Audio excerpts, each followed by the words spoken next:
Assalamualaikum warahmatullahi wabarakatuh. Halo, ketemu lagi dengan Ibu Nur. Kali ini kita akan belajar bersama-sama kembali. Pada kesempatan kali ini kita akan belajar tema 2, subtema 1, pembelajaran 5 dan 6. Apa saja yang akan kita pelajari hari ini? Yang pertama, kita akan belajar tentang contoh sikap yang baik. 2. Kita akan belajar menyelesaikan soal cerita yang berkaitan dengan sifat pertukaran pada penjumlahan.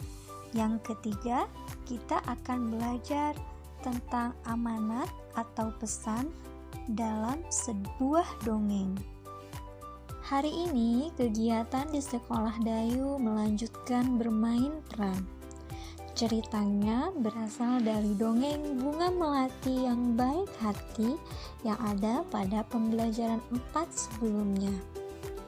Ada beberapa kelompok yang belum tampil dalam bermain peran, termasuk kelompok Dayu. Mereka bekerja sama dalam bermain peran. Bekerja sama merupakan salah satu sikap baik yang perlu kita lakukan. Bersikap baik sangat dianjurkan. Bersikap baik kita lakukan kepada manusia, tumbuhan, dan hewan. Dengan bersikap baik, kita pun akan mendapatkan kebahagiaan. Jika kita bersikap baik terhadap tumbuhan, maka tumbuhan akan memberikan banyak manfaat pada kita. Salah satu sikap baik yaitu mendoakan yang baik untuk orang lain. Misalnya, saat Edo sakit, teman-temannya mendoakan Edo agar cepat sembuh. Salah satu contoh sikap baik lainnya adalah dengan bersikap jujur. Dayu berusaha mengamalkan sikap baik ini. Saat mengerjakan tes, Dayu tidak pernah menyontek. Yuk kita coba praktikkan sikap jujur saat mengerjakan soal-soal penjumlahan berikut ini. Contoh soal. Dayu mengumpulkan biji kacang merah sebanyak 500 butir. Biji kacang merah ia letakkan pada kotak berwarna hijau. Siti mengumpulkan biji kacang merah sebanyak 610 butir. Ia meletakkannya pada kantong plastik. Berapakah jumlah kacang merah Dayu dan Siti?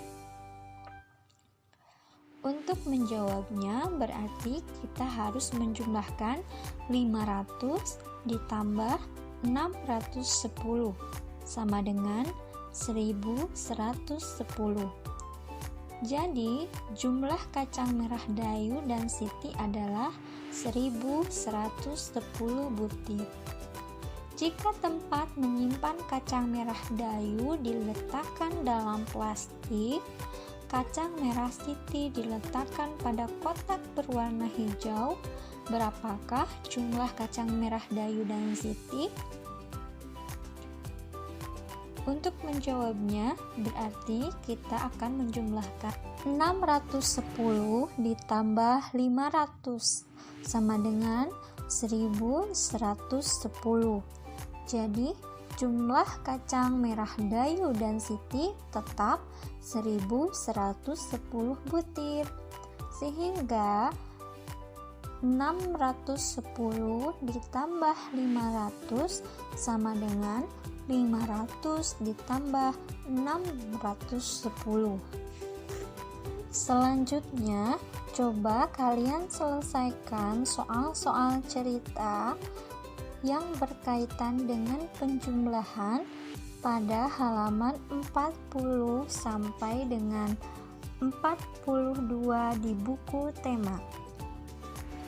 Dayu senang dengan dongeng yang menceritakan kebaikan. Kali ini Dayu membaca dongeng tentang kebaikan hati seorang petani. Ayah Dayu pernah bercerita tentang pekerjaan petani. Petani menanam benih tanaman di sawah atau di ladang. Setiap hari petani menyiram dan merawat tanaman yang ditanamnya, hingga akhirnya tanaman-tanaman tersebut siap dipanen. Yuk kita dengarkan dongeng tersebut secara lengkap. Petani yang baik hati. Suatu hari, tinggallah seorang petani yang baik dan murah hati. Pada saat petani itu pergi ke sawahnya, ia menemukan seekor burung pipit yang kakinya patah. Sang petani merasa kasihan. Ia pun membawa burung itu ke rumahnya yang sederhana. Sang petani langsung mengobati kaki burung tersebut. Setelah beberapa hari ia rawat, burung pipit itu ia lepaskan kembali ke alam bebas. Beberapa hari kemudian, pada saat petani itu sedang mengairi sawah dan mencabuti rumput liar, ia didatangi oleh burung pipit kecil yang telah ia tolong. Burung itu membawa 3 buah biji semangka pada paruhnya. Ia memberikannya kepada petani itu. Setelah itu, burung itu pun pergi. Petani itu sangat berterima kasih kepada burung. Besoknya, sang petani menanam biji-biji semangka itu di dekat rumahnya. Setelah ia mengurus bibit pohon semangka itu pun tumbuh. Semakin lama, pohon itu semakin besar. Akhirnya, pohon semangka berbuah. Petani itu sangat senang. Ia mengambil ketiga buah semangka itu. Pada saat ia membelah buah semangka yang pertama, keluarlah beberapa bongkah emas dan berlian yang berkilauan. Petani itu merasa sangat kaget bercampur senang. Lalu ia membelah semangka yang kedua. Ternyata isinya adalah bahan-bahan bangunan. Petani itu merasa sangat bahagia. Lalu ia membelah semangka terakhir. Ternyata keluarlah para pekerja yang siap membangun istana yang megah untuk ia tinggali. Akhirnya, karena kebaikan dan ketulusan petani itu, sekarang ia menjadi orang yang sangat kaya raya. Ia selalu membagikan hartanya kepada orang yang kekurangan dan selalu menolong orang yang butuh pertolongannya.